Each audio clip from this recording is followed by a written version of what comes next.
Hello, welcome back. I'm Lori Williams, and today I want to talk to you about self judgment, like critical self judgment on your spiritual journey.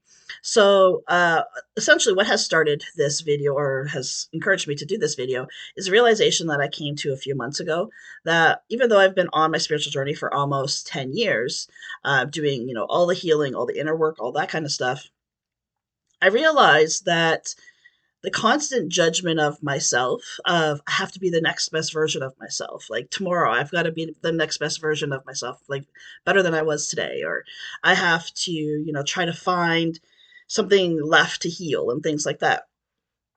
And I get to a point where I realized that I was practically, well, no, there's no practically about it. I was like, had become so engulfed in healing. I mean, not only my own healing, but I mean, I help others heal as well. But I had become so engulfed in healing that I never took time to realize that it was time for me to shift from healing into more of just like a self awareness kind of a role. Um, and it was in that moment when I realized I was like, okay, there's really nothing left for me to heal per se. Like trauma healing has been over for years.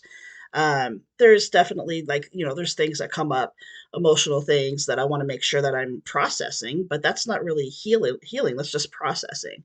For the most part, I don't really have anything to heal anymore. There's definitely still some patterns I'm working through, but those are just things that I need to shift, awarenesses I need to shift, perspectives I need to shift, and not necessarily things that need full out healing.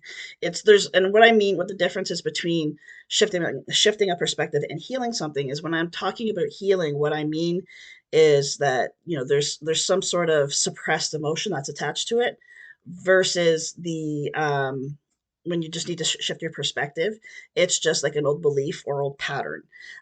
There's not really any emotion that's attached to it. It's who you had to become or what you had to believe because of the trauma, but not the trauma itself. So a lot of the times with patterns and beliefs, it's just literally a perspective shift of like, okay, well, that's the way I used to think, or that's how I used to respond whenever this happened, but I no longer need to do that anymore. That there's nothing there that warrants me to do that. It's not in my for my highest good. It's not something that I feel good about doing. I don't feel in alignment with doing that, so I'm not going to do that anymore. So that's the difference when I'm talking about healing versus a perspective shift. That's the difference that I'm talking about. And I realized that probably for the past year, I have been very critical of myself, um, of just constantly looking for things to heal within myself because I kept telling myself there had to be more, there had to be more, there had to be more. And the truth of it is what I realized is I wasn't sure what was on the other side of healing. For me, what happens after you heal, then what? No one ever talks about that. What happens on the other side of healing? I remember before I even started healing, I was afraid to heal because I was like, okay, well, if I heal all these traumas around that I have, how who am I? Who am I on the other side? Like, who am I once I start healing these things? And I realized that I get to choose who I want to be on the other side of those things rather than being like my default self. I'm not a default person anymore based on what's happened to me. I am now the person that I choose to be every single day because of the healing that I've done for the last 10 years. Now that being said, what do you do after the healing's done? And like I said, no one is talking about this. Like you can Google this. There's nothing that's out there. And that actually really scared me. And I didn't realize how much fear I was actually in around my concern of what's next. So what I decided, or once what I did was once I sat down with myself and I was just like, okay, realizing what I'm doing, this perpetual judgment, harsh judgment of myself, and just constantly looking for things to be wrong with me. And it's not medically wrong with me. It's like there's got to be emotions that are still there. There's got to be mental issues, like not mental issues, but like mental blocks. There's got to be something that's not in alignment, right?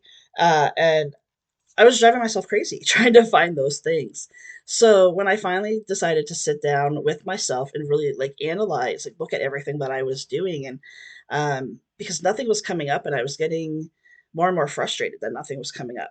So I sat down And I'd started journaling, kind of like just working through my thoughts and things because this had been coming up for quite a while, for probably about 3 weeks or so. And I just kept trying to find something else.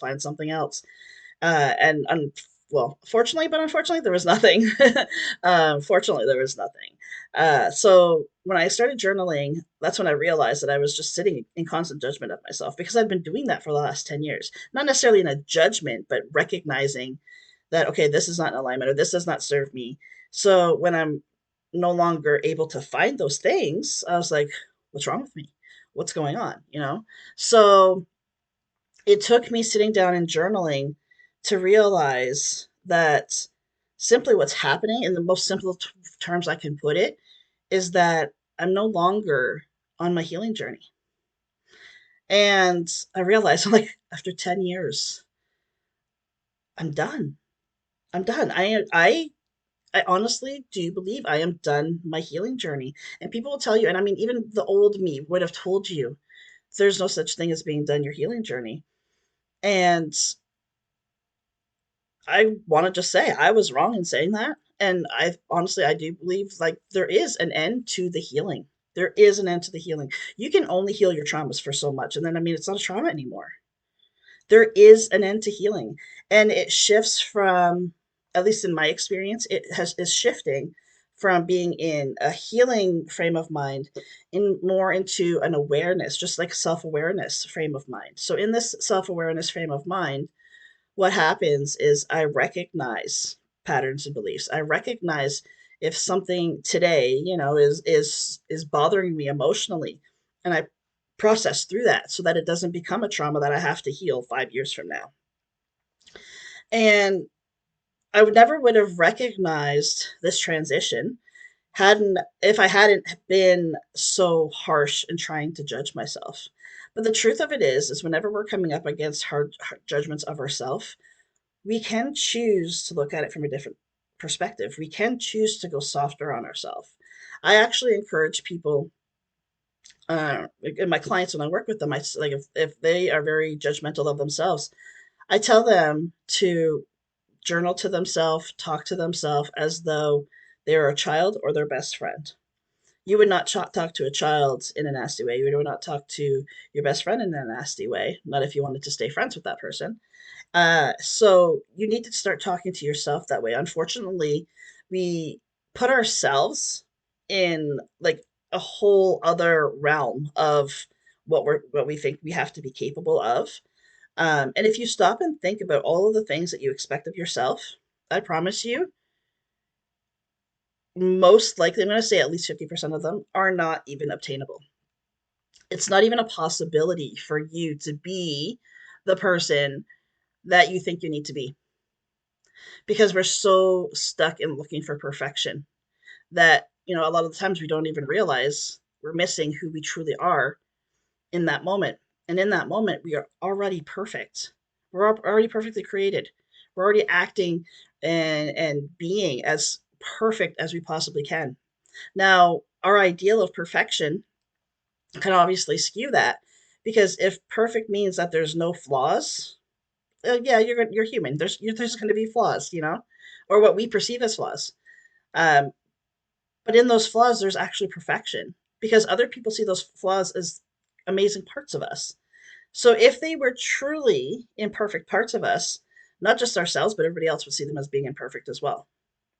That's the perfection and the imperfections, So I encourage you, if you recognize that you're being really harsh and judgmental on yourself, just to take a step back, take a deep breath, see what's actually serving you. Well, first of all, find out exactly what's going on within you. Where is this coming from?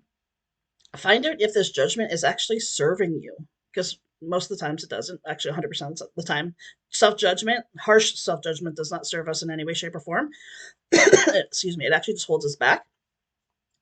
So you want to just make sure that you are recognizing and you're recognizing where you are and you are accepting yourself for where you are. I was so judgmental on myself because I was assuming I was still in a place that I was no longer in anymore. And when I didn't fit in that mold or that ideal, I was like, well, where do I fit now? Where am I supposed to be? What am I supposed to do? What's going on here? I hope this helps. Thank you so much for joining me today, and I'll see you back here next time. Until then, take care. Bye for now.